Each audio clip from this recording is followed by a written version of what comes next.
Most famous people in the world and ambassadors for our country across the globe. Keeping them fit and well is of paramount importance. In this revelatory hour, we reveal the royal health secrets. From royal birth... In fact, when she had Prince Charles, the Queen actually had a caesarean section. ...to royal death. For somebody who was very glamorous, it was a very sad ending to her life. From the secrets of Diana's bizarre health regime. She loved cupping. We used to do cupping on her at least once a week. To the Queen's life-saving emergency kit. There is always a Royal Navy surgeon travelling with them, as well as the matching blood. And the outrageous fertility bed of King George IV. And while you were using it, the bed started jolting, so that the magnets and electricity had fused, giving this huge jolt of passion. No stone is left unturned as we reveal the royal health secrets. From cradle to grave.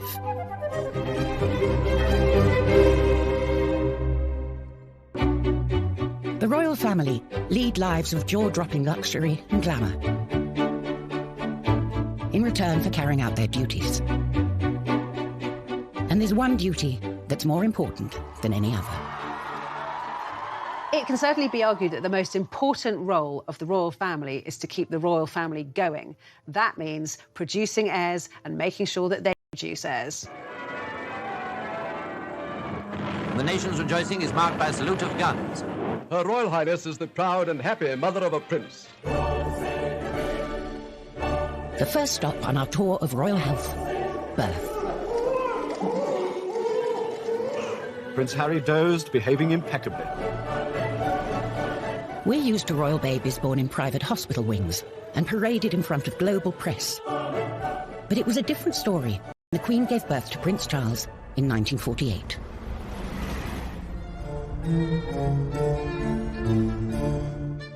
Back then, all royals opted for home or palace births. The three boys were all born at Buckingham Palace. Princess Anne was born at Clarence House purely because the Queen and Prince Philip had moved out of Buckingham Palace because it was being renovated after damage incurred during the Second World War. In fact, when she had Prince Charles, the Queen actually had a caesarean section. She wasn't rushed to hospital. The royal doctors set up an operating theatre inside Buckingham Palace. Everything was sterilised and performed the operation so that she could have Prince Charles there and then. And if you thought her consort would have been there to support her, think again.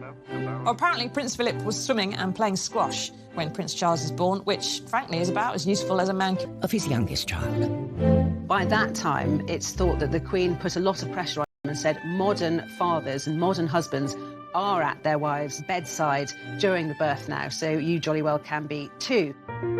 The head obstetrician was Sir John Peel, Ingrid Seawood's godfather. Only one secret about the delivery ever escaped his lips. They converted the ballroom in Buckingham Palace into an operating theatre. Normally, it's a guest suite for visiting heads of state.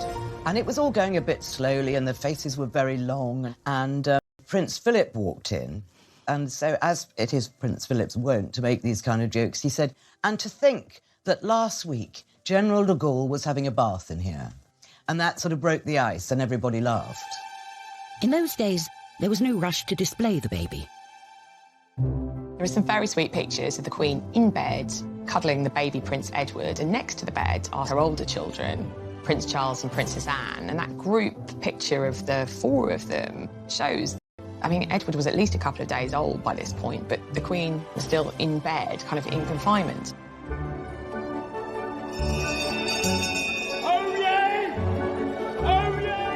Things are very different today.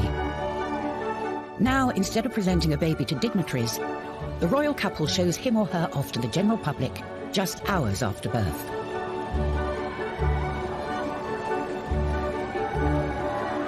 And this is where it usually happens. The Lindo, a private wing of an NHS hospital close to Kensington Palace. One of the reasons that the royals have chosen the Lindo wing over other private maternity units in London is because it's aligned to St Mary's Paddington Hospital, so it also has all the facilities of a fully fledged hospital. The first royal baby to be delivered here was Princess Anne's son, Peter, in 1977. Princess Anne was driven to St Mary's Hospital in London for the birth of her child.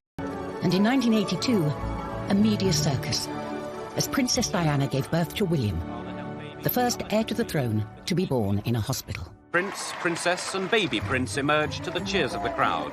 It must have seemed only natural for William to return 31 years later for the birth of his own son, George. Well, he's got a good pair of lungs on him, that's for sure. He's a big boy, he's quite heavy, but we're still working on a name, so we'll have that as soon as we can. As you might expect, the place where the royals give birth does not come cheap. The Lindo wing is very expensive. It's around £6,000 for their standard room a night. If you want the deluxe option, it's an extra £300. As this promotional video shows, the Lindo has all the facilities you'd expect. I had my daughter there. It wasn't very glamorous at all. And when Diana had William there, it wasn't glamorous. But now it's quite smart, and still got the knowledge that anything goes wrong, there's going to be a lot of people that are going to be able to help you.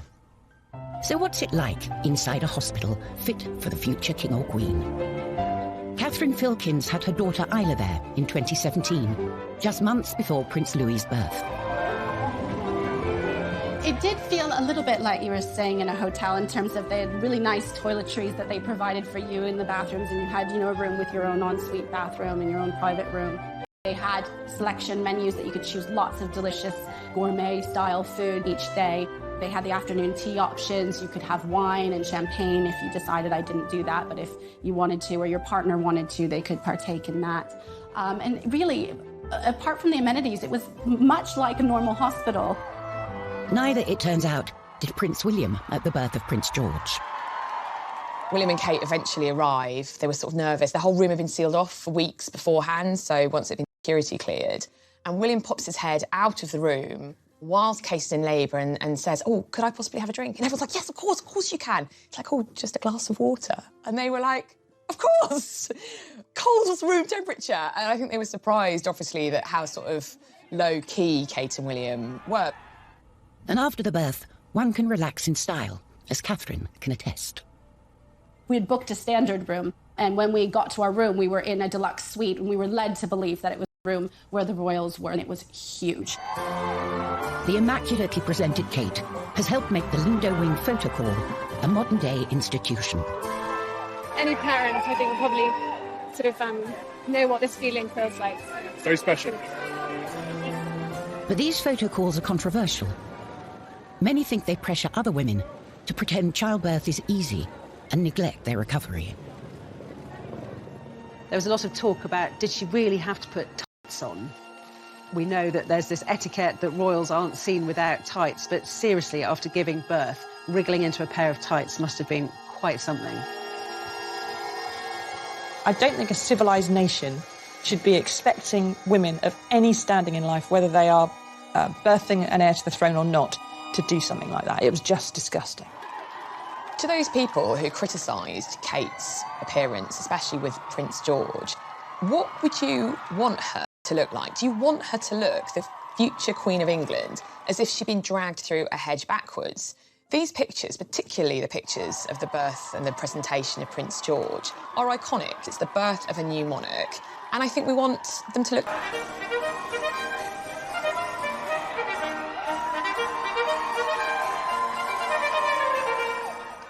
Coming up, the secrets of George IV's outrageous fertility bed. The bed started jolting so that the magnets and electricity had fused, giving this huge jolt of passion.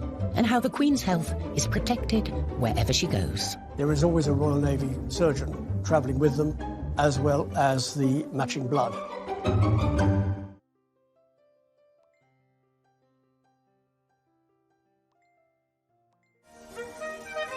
The modern royals seem to have no problems in the fertility department. However, back in 1779, King George IV sought some help from an upmarket fertility aid, the celestial bed. In 1781, James Graham, a sex doctor, a quack, a health doctor, he opened the Temple of Hymen in the Strand, and he sold time on the celestial electrical throne, he sold electrical pills, electrical cream, and he also sold a night on the celestial electrical bed for the huge sum of £50. That's over £4,300 in today's money to enhance your reproductive health. You got on the bed, and these servants were dancing around it, playing on their harps, glamour girls. And while you were using it, the bed started jolting, so that the magnets and electricity had fused, giving this huge jolt of passion. Now, this was supposed to be for fertility and to create a child. And I'm afraid to say that lots of people used it just to have fun, including the future George IV, the Prince of Wales, who apparently went on there with his mistresses for a wild time. From fertility to vitality. Far from the quack doctors behind George's celestial bed, the modern royals have constant medical attention of the highest quality, and doctors at their beck and call. The medical care that the Queen receives is different from ours. She has the best doctors in the land, and she doesn't just have one doctor. There'll be three who to consider her problems and come to an agreement about how best to treat it, whatever it might be. The royal doctors accompany the Queen wherever she goes. When the Queen travels, there is always a Royal Navy surgeon travelling with them, a defibrillator, as well as the matching blood. With some of the places they go to, there's never any guarantee that there is going to be the right blood, and they prefer to carry their own. But the Queen's constitution isn't just down to her doctors. Her active and outdoorsy lifestyle has played a part. Isn't the Queen amazing? 93, still incredibly as fit as a fiddle, and on her feet for hours. A fiery stallion. She rides these fell ponies who are very broad and very comfortable, a little bit armchair, because she injured her knee, and of course she says she's a fair weather rider now, but you can't blame her for that. Many of us without the Queen's willpower need a little help to get fit. That's where personal trainer Nadia Fairweather comes in. In 2009, Princess Beatrice called in Nadia to take a 360-degree look at her diet and exercise. Beatrice came to me because she had some unfortunate photos taken of her on the beach when she was a teenager, and they were quite unflattering, and they made her feel really badly about herself. I think the pressure on the princesses is really hard because they're in the public eye all of the time. You can never have an off day. The royal can face different barriers to staying fit than we do. Firstly, there's those huge banquets that Beatrice would have to attend. Our little trick was that she would eat before she left, so she had a full stomach before she arrived so that she wasn't eating everything on offer when she got there.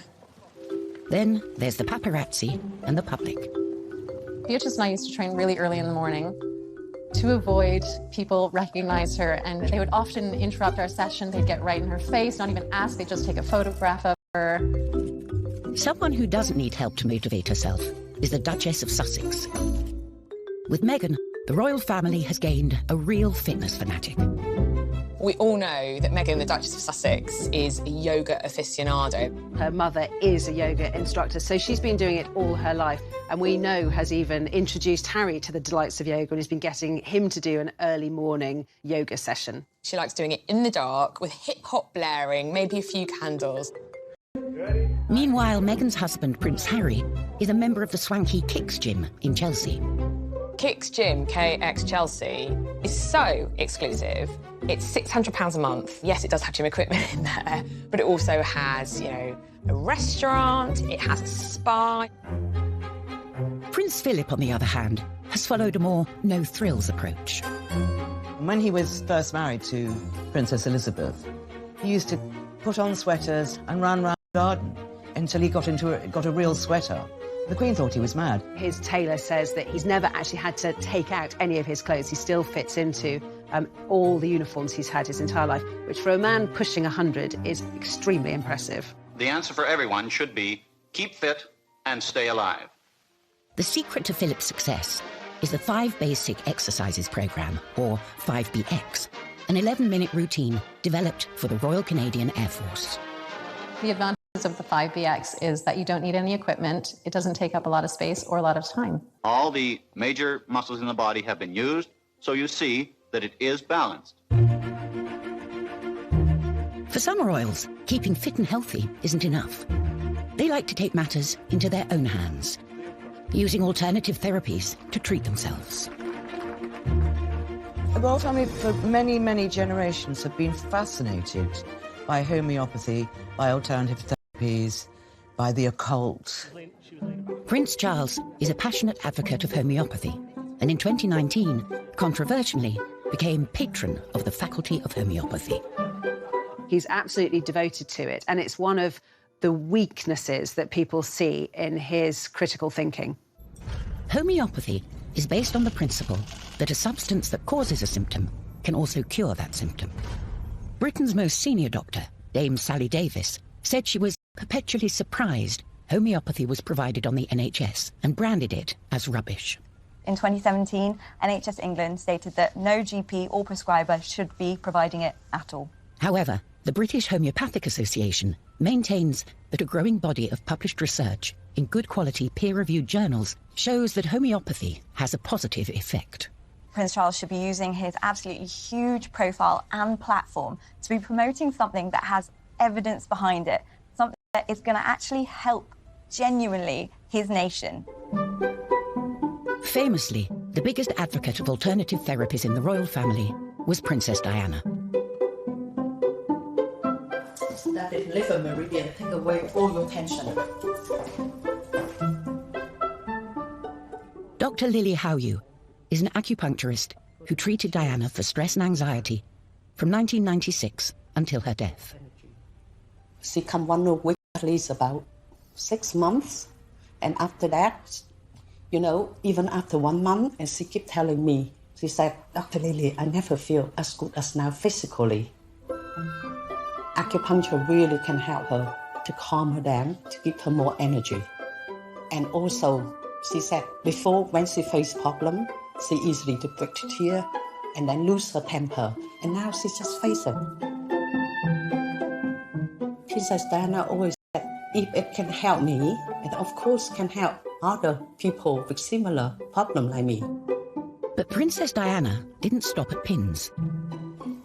In his Marylebone clinic, Nish Joshi is practicing an Eastern therapy called cupping. She loved cupping. We used to do cupping on her at least once a week. What you're trying to do is you're improving the flow of blood into a tissue by creating a vacuum to therefore allow detoxification of... At the time of her separation from Charles. And Nish took her holistic health in hand, from cupping, osteopathy, and nutritional advice to cognitive behavioral therapy. Visualization exercises, starting to get her to sort of understand how to meditate, how to start creating a more positive attitude as well. I remember once going into her bathroom and around her mirror, she had Post-it stickers with little positive messages on there. And I just thought that was really amazing that, you know, she herself used a lot of positive affirmations to motivate herself on a daily basis. Nish's relationship with Diana was more than that between most therapists and patients. I mean, sometimes on a Sunday, she would just come over and we would just cook lunch together and just flop and, you know, watch TV, and it was fun. While many people thought Diana pursued fads, Nish thinks she was simply ahead of her time. Diana was really a sort of a trendsetter. She was exploring more natural approaches to her own well-being. Alternative therapies weren't just for modern royals. From Henry VIII's gammy leg to Queen Anne after she had a fit, bloodletting was a favourite medical treatment for 2,000 years. Royalty would be bled at home, but the public might come here, the Old Thomas Hospital, London, now a museum. Bloodletting was used for pretty much everything, from acne, cholera, cancer, smallpox, tuberculosis, herpes, insanity, the plague. Bloodletting was also used for kind of severe hemorrhaging, so maybe everything from a nosebleed to extreme menstruation. And in childbirth and before surgery, people would be often bled to reduce inflammation. For much of history, leeches were the method of choice to get rid of all the bad blood, royal or otherwise. This leech is a European medicinal leech. It has 3 jaws in the shape of a Y, and each jaw is about 125 teeth in each jaw. And it actually saws its way in as opposed to a very sharp bite. Carl picks a leech similar to ones which have been used for centuries on the likes of Henry VIII and George III. This little leech will probably take on between 1 and 3 mils of blood. You can actually just feel the jaws working a little bit, and then when it drops off, the anticoagulant will carry on working for the 10 hours, and so it'll just slowly keep dripping blood. Carl is lucky the leech is just on his leg. Rumours abound of sexually transmitted infections running rife in royal circles. There's also a case of a gentleman coming into this hospital with gonorrhea. One of the consequences was that it caused one of his testicles, they don't say which one, to swell up to the size of a tennis ball. And it was the overall application of 120 leeches, not all at the same time, placed on that part of the body to reduce the swelling. Until recently, if a king or queen needed an operation, they didn't go to hospital. The hospital came to them. In the past, most wealthy people would have been treated in their homes. They would have given birth in their homes, they would have died in their homes, and the idea of going to a hospital was absolutely anathema because that's where the poor went. And instead, in this case, the doctors would come to them. And that was the case in 1951, when the Queen's father, George VI, underwent a serious operation. It took place in the ballroom of Buckingham Palace, the same place Elizabeth II would deliver 3 of her children. At the Association of Anaesthetists, they have the equipment used in this high-profile and risky operation. This is an ECG machine or electrocardiogram, and it's designed to monitor the heartbeat. It's the quickest way to see if your patient's doing okay or if they're in trouble. In the 1950s, very few hospitals would have had such sophisticated equipment, so the king really did get treated like a king.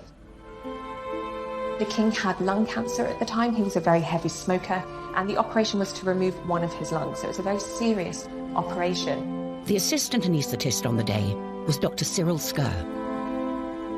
Many years later, he explained how public interest in his health affected George. The most touching thing was that when we went to put him to sleep in the morning, he had all the Sunday papers round him, and they all had grisly details of the operation that he was likely to have. He was very apprehensive of the operation. It must have made him feel a great deal worse. I think they should have kept those papers away from him.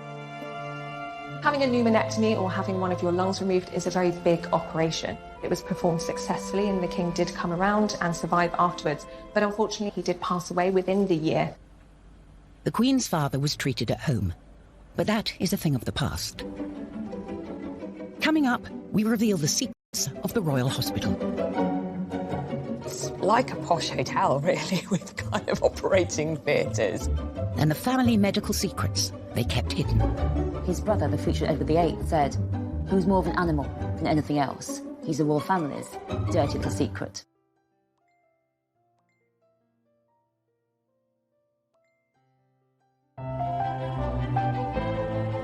For many centuries, the health of the monarch was seen to reflect the health of the nation. If you think about when the king or queen was the head of this country in all ways, constitutionally, if there was even a rumour or a suggestion that they were unfit to reign, it had huge ramifications for the security of the country. Even today, if you're a royal and you catch a sniffle, expect everyone to be talking about it. Their bodies aren't really their own. Any kind of minor health ailment, let alone a major health ailment, particularly when it comes to the monarch, our present-day queen, is not just over, but kind of we worry about as a nation. It's a massive story. So it's important that our Royal Highnesses get the best care. And instead of the palace, nowadays, royal health gets dealt with here. The exclusive King Edward VII Hospital. It has 56 beds. I think it has something like 4 members of staff to 1 patient. So it's very small hospitals, but it's like a posh hotel, really, with kind of operating theatres. For Margaret Tyler, it's a place of pilgrimage. I decided one day I wanted to come down and see the hospital here. It wasn't actually really like a normal hospital. The rooms were lovely, sort of panelled and that sort of thing. It just felt like a normal large house. Charming, I would say the word is charming. One frequent patient was the Queen Mother, who, despite living to the grand age of 101, was plagued at the end of her life with multiple broken bones. They might be the royal family, but they cannot stop time. they are going to get old, and with age, even though they're so cosseted and so well looked after, they are still going to be afflicted by things that happen when we're old, falls, stumbles. She had 2 hip operations, both done at the King Edward VII, both done by the same person that did Prince Philip's hip operation and Andy Murray's hip operation. Her daughter, the Queen, has better luck with her health, but isn't immune to all illness. In 2013, the Queen had her first hospital stay in a decade, when, at the age of 86, she was struck down with gastroenteritis. Gastroenteritis is mainly vomiting and diarrhea. You can also get other symptoms like stomach cramps, fevers, muscle aches, loss of appetite. For most people, it goes away in a few days without any treatment, but in the elderly, it can be severe and it can be bad enough to get them hospitalised. When the Queen was hospitalised in 2013, it did cause a big shock because she's so famous for being in good health and not giving in to anything, and certainly not cancelling any trips. She had to cancel not only some domestic trips, but a trip to Rome in Italy as well. That the Queen is so rarely ill and that she recovers so quickly, to me, is testament to her baseline health. It's so impressive that she just bounces back as well as she does.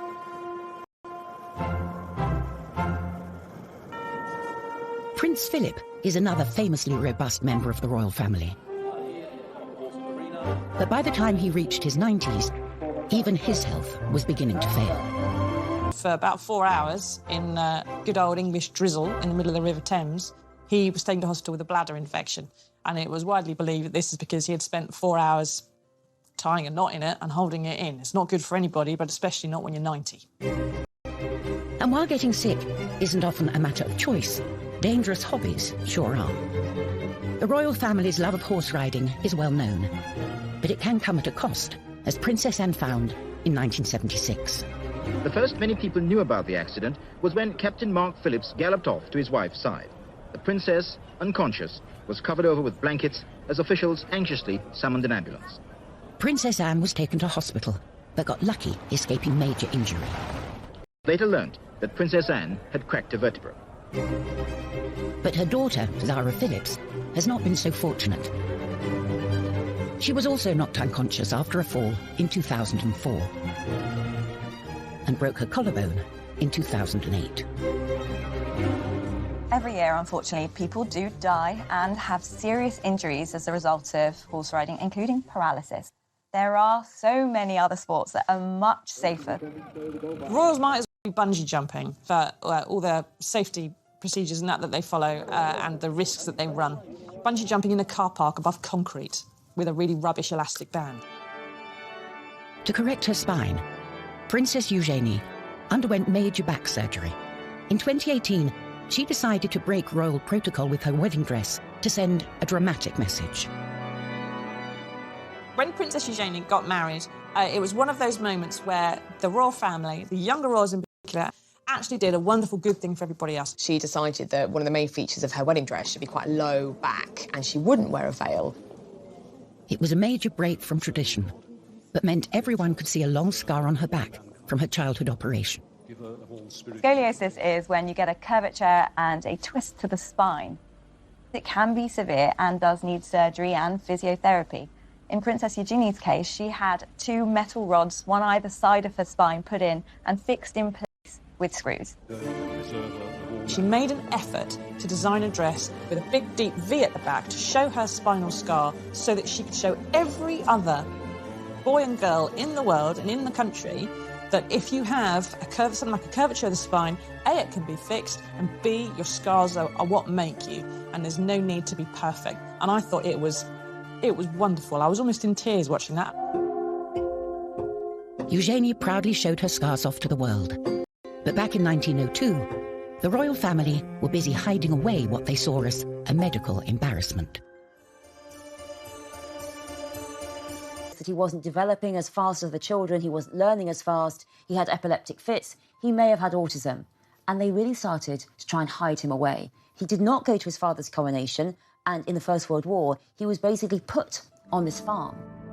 But he never saw his siblings, and the family essentially were trying to hide him away, pretend he didn't exist. And when he died at the age of 15, his brother, the future Edward VIII, said, He was more of an animal than anything else. How cruel, how unsympathetic. But to Edward, that was the way it was. He's the royal family's dirty little secret. Coming up, we see how Princess Diana took her own serious problems. She had tried to throw herself down the stairs while she was pregnant. She suffered from bulimia, depression, crying fits. And used them to change the way royals dealt with mental health forever. And then she made a very brave decision that she was going to talk about it publicly. Anorexia or bulimia show how an individual can turn the nourishment of the body into a painful attack on themselves. She made an effort to design a dress with a big deep V at the back to show her spinal scar so that she'd show every other boy and girl in the world and in the country that if you have a curvature spine, A, makes B, scars are what make you perfect. And I thought it was wonderful. I was almost in tears watching that. Usually they proudly showed her scars off to the world. But back in 1902, the royal family were busy hiding away what they saw as a medical embarrassment.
The way in which the royal family tackle mental health issues has changed radically in more recent years.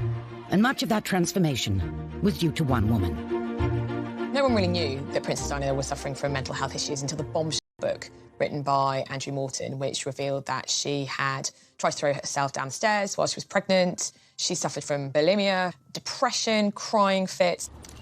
She was 19 when she was thrust into the limelight. How anybody could cope with that without any sort of backup is beyond me. Yes, she was a member of the aristocracy. Yes, she knew which knives and forks to use at a dinner table. Yes, she knew who Bunty and Tarquin were, but royal life is on a different scale. And, of course, as we know now, Charles was still having his affair with Camilla Parker Bowles, so it was incredibly difficult for her. Diana started seeking help for her bulimia and other issues. But like everything else she did, it was swept up into a media circus as the paparazzi ambushed her to and from her appointments to see psychotherapist Susie Orbach. And then she made a very brave decision that she was going to talk about it publicly. Anorexia, bulimia show how an individual can turn the nourishment of the body into a painful attack on themselves. She told me that when she gave the interview to Panorama and talked about bulimia, and she said she had so many letters saying, "I'm so glad you talked about it so openly." Because, you know, we talk about all these things very, very openly now, but go back, 25 years and people didn't. Unsurprisingly, Princess Diana's untimely death in 1997 had a major impact on the mental well-being of her children. I think Prince William and Prince Harry suffering mental stress and mental anguish really came as a result of her death. Harry was 12, William was 15. All around them, people were weeping and wailing while they were maintaining the royal family mantra, "You do not show private grief on a public sleeve." They were talking to people, they were shaking hands, they were smiling, they were looking at the inscriptions on the floor of tributes. They were probably burning up inside, screaming inside. What happened on the 20th anniversary of Diana's death is that William and Harry started to talk about it. All I can hear is her laugh in my head. And that sort of crazy laugh of where there was just pure happiness shown on her face. They started to say how affected they'd been and how gut-wrenchingly awful it was and how... Someone, in his late 20s, he kind of tried to bottle it all up and suddenly he realised, I've got to get help. In 2016, the princes set up a mental health charity, Heads Together, and revealed their secret torment. Too many people stayed quiet about their mental health challenges. And we saw that this fear of even talking about a problem often meant that issues could quickly escalate out of hand. Whenever a high-profile person comes out to speak about their own mental health illnesses and problems, it does a lot for mental health because it encourages other people to do the same. In the 18th century, mental health problems weren't treated so sympathetically. George III famously suffered 4 bouts of madness during his reign, now thought to be mania caused by bipolar disorder. He would talk incessantly, he would hallucinate, he experienced aches and pains all over his body, and he sometimes became very violent. Desperate to cure him, George's doctors detailed his treatments in daily letters to the government.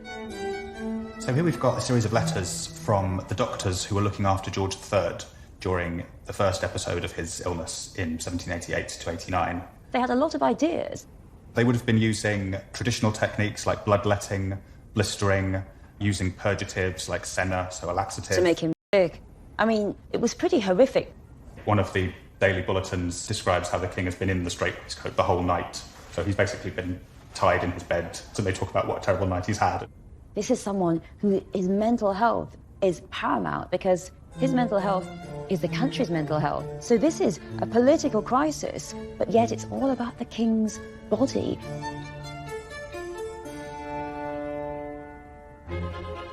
Another long-lived monarch who probably suffered from mental health issues was Queen Victoria. It's highly likely that Victoria was clinically depressed after the death of Albert. She completely retreated from all of her public engagements. She dressed in black for the rest of her life. She also started to eat excessively. And again, this is one of the reasons why she soon became too ashamed to go into public, because she had put on an enormous amount of weight. Overindulgence wasn't only Victoria's problem, as her uncle also suffered for his appetite. George IV was a man of decadent tastes, and definitely didn't have an exercise regime. Historian Kate Williams has come to his pleasure palace, the Brighton Pavilion, to find the evidence. So, Martin, what have we got here? So these are... His breeches, 3 years before he died. I mean, these are absolutely huge. What size are these? So these are 54 inches around the waist. I mean, the average man now is probably... 34? 34, so a 1 3/4 of an average man. Exactly, yeah. Into here. His breakfast consisted of 2 pigeons, 3 beefsteaks, 3/4 of a bottle of Moselle, a glass of brandy, a glass of champagne, and this was just for breakfast. No Weetabix for George. No Weetabix, no vegetables, no Weetabix, no help. And he was in such chronic pain. He had so many illnesses, even from a young age. George's appetite led to multiple health issues, including gout, hardening of the arteries, and dropsy, which all cause more problems.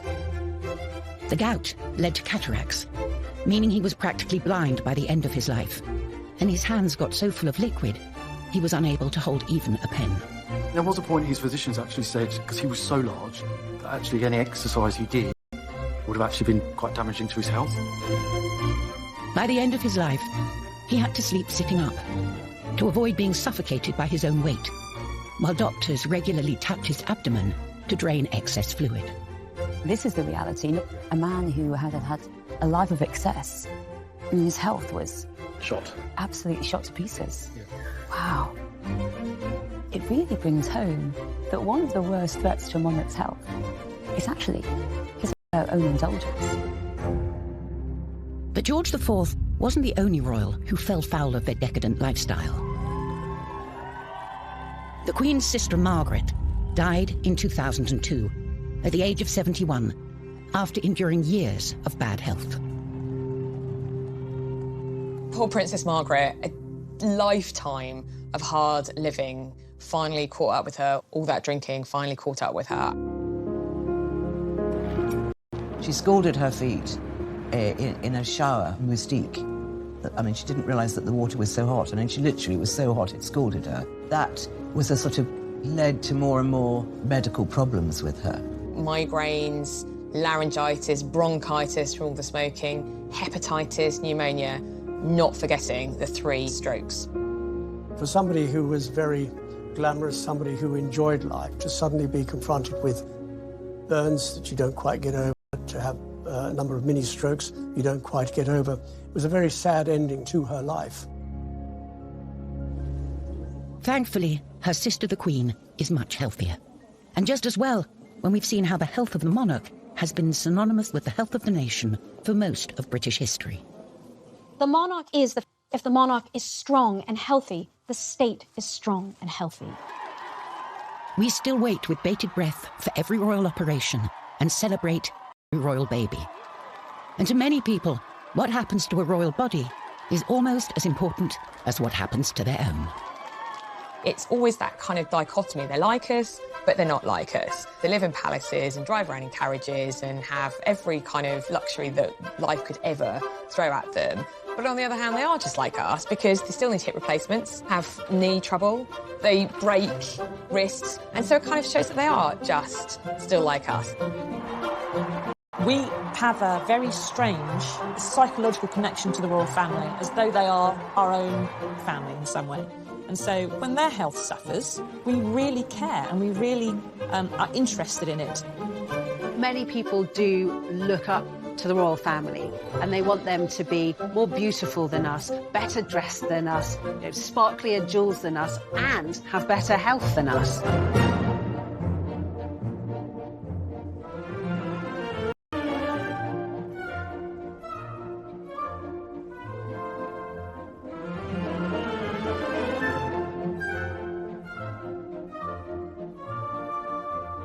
Most famous people in the world and ambassadors for our country across the globe. Keeping them fit and well is of paramount importance. In this revelatory hour, we reveal the royal health secrets. From royal birth. In fact, when she had Prince Charles, the Queen actually had a caesarean section. To royal death. For somebody who was very glamorous, it was a very sad ending to her life. From the secrets of Diana's bizarre health regime. She loved cupping. We used to do cupping on her at least once a week. To the Queen's life-saving emergency kit. There was always a Royal Navy surgeon travelling with them, as well as the matching blood. And the outrageous fertility bed of King George IV. And while you were using it, the bed started jolting, so that the magnets and electricity had fused, giving this huge jolt of passion. No stone is left unturned as we reveal the royal health secrets. From cradle to grave.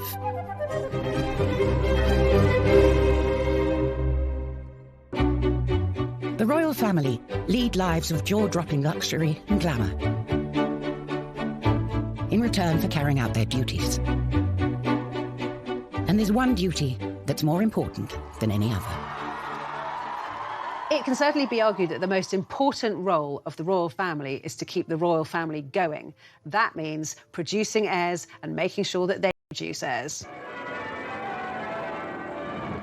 The nation's rejoicing is marked by a salute of guns. Her Royal Highness is the proud and happy mother of a prince.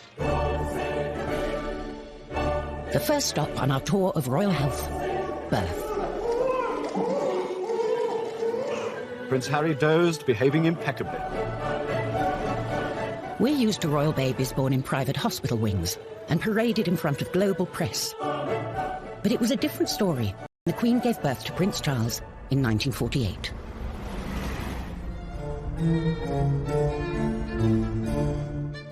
Back then, all royals opted for home or palace births. The 3 boys were all born at Buckingham Palace. Princess Anne was born at Clarence House purely because the Queen and Prince Philip had moved out of Buckingham Palace because it was being renovated after damage incurred during the Second World War. In fact, when she had Prince Charles, the Queen actually had a caesarean section. She wasn't rushed to hospital. The royal doctors set up an operating theatre inside Buckingham Palace. Everything was sterilised and performed the operation so that she could have Prince Charles there and then. And if you thought her consort would have been there to support her, think again. Well, apparently Prince Philip was swimming and playing squash when Prince Charles was born, which, frankly, is about as useful as a man of his youngest child. By that time, it's thought that the Queen put a lot of pressure on him and said modern fathers and modern husbands are at their wives' bedside during the birth now, so you jolly well can be too. The head obstetrician was Sir John Peel, Ingrid Seward's godfather. Only one secret about the delivery ever escaped his lips. They converted the ballroom in Buckingham Palace into an operating theatre. Normally, it's a guest suite for visiting heads of state. And it was all going a bit slowly, and the faces were very long. And Prince Philip walked in. And so, as it is Prince Philip